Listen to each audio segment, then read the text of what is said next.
কিছু মানুষের একটা অদ্ভুত স্বভাব আছে।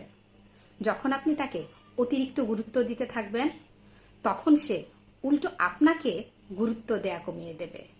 যখন আপনি তাকে একটু বেশি কেয়ার করতে থাকবেন, তখন সে আপনাকে চরমভাবে অবহেলা করতে শুরু করবে। যখন আপনি তাকে তীব্রভাবে ভালোবাসতে শুরু করবেন, তখন সে আপনাকে কেন জানি দূরে সরিয়ে দিতে থাকবে। তার চেয়ে অদ্ভুত ব্যাপার কি জানেন?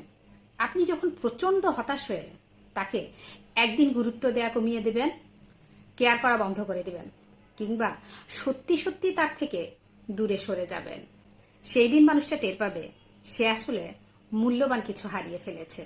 সমস্যা হলো, এই উপলব্ধিটা যখন আসে তখন খুব বেশি দেরি হয়ে যায়। প্রশ্ন জাগে কেন মানুষ এরকম করে। মানুষের এই সাইকোলজিটা অন্যরকম। সে যখন কোনো চেষ্টা ছাড়াই কোনো কিছু পেতে থাকে, তার মাথার ভিতরে এটা কাজ করে যে আরে আমি যেটাই করি না কেন এটা আমি পাবই। পুরো ব্যাপারটাই তার কাছে ফ্রি মনে হয়। ফ্রি জিনিসের প্রতি মানুষের গুরুত্ব কম থাকে। যে ছেলেটা অল্প পড়াশোনা করে পরীক্ষায় প্রতিনিয়ত ভালো রেজাল্ট করে, তার মাথার ভেতর গেঁথে যায় আমার পড়া লাগে না, আমি এমনিতেই পারি, আমি পারবো। হুট করে একদিন হোঁচট খেলে তার ভিতরে উপলব্ধি আসে সবসময় এমনিতে সবকিছু হয় না, একটু ইফোর্ট দেয়া লাগে। হ্যাঁ, মানুষের অনুভূতি নিঃস্বার্থ হয়। কোনো কোনো সম্পর্ক গিভ অ্যান্ড টেক নীতিতে চলে না, সত্যি কথা।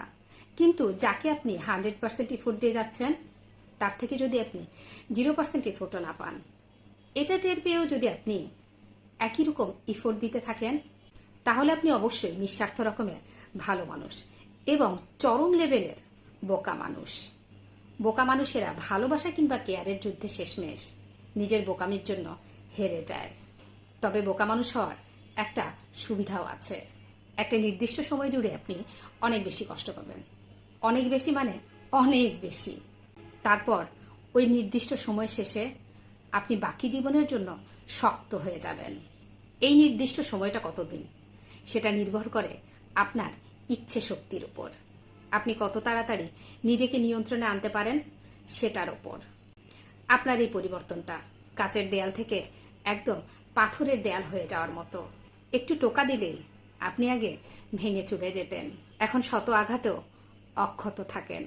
আর সে মানুষটা, যে মানুষটা 0% এফোর্ট দিয়ে আপনার কাছ থেকে সবকিছু পেত, মনে হতে পারে সে আসলে হারেনি কিংবা কিছুই হারায়নি, বরং ফ্রিতে আপনার থেকে কেয়ার ভালোবাসা ভোগ করে গেছে। আসলে কি তাই? কখনোই না। কারণ তার ভেতর আফসোস চলে আসবে। সে স্বীকার করুক আর না করুক, সে সবকিছু মিস করবে। জ্বরের ঘোরে হোক, বৃষ্টির দিনে হোক, কিংবা ঘুম ভাঙা মাঝরাতে হোক, সচেতন মনে হোক কিংবা অবচেতন মনে হোক, সে উপলব্ধি করবে বিশাল একটা ভুল হয়ে গেছে। সে আসলে খুব ক্ষুদ্র একটা সময় জুড়ে ভালো ছিল। পরবর্তী বিশাল একটা সময় জুড়ে সেই ক্ষুদ্র সময়ের কেয়ার ভালোবাসার অভাবে তীব্রভাবে ভুগবে। কোনো একটা সম্পর্কে যে মানুষটা নিজের 100% এফোর্ট দিয়েছিল, সে শুধু কষ্ট পায়, তার আসলে আফসোস করার কিছু নেই।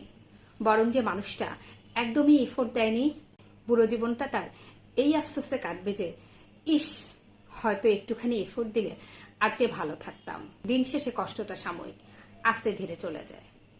আফসোসটা কেমন জানি রয়ে যায়, পুরো জীবন তাড়া করে বেড়ায়।